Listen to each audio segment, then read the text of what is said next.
In this video, we will learn how to download and install the Bluetooth driver for Windows 11 or 10 PC. So without any further delay, let's begin.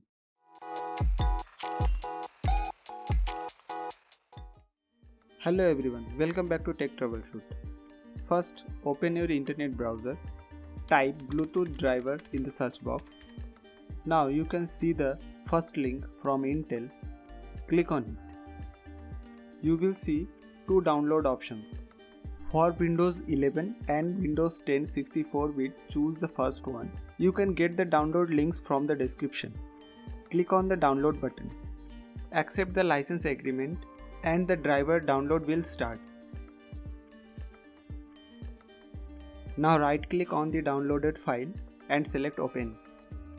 In the user account control prompt, click on yes and follow the instruction as shown. Click on next.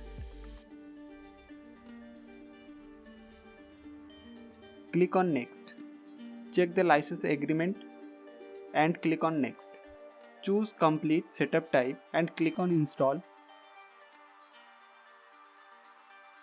After installing, click on finish and restart your PC. So that's it. If this video helps you, don't forget to like this video and subscribe to our channel.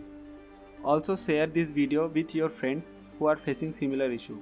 Thanks for watching. See you in the next video.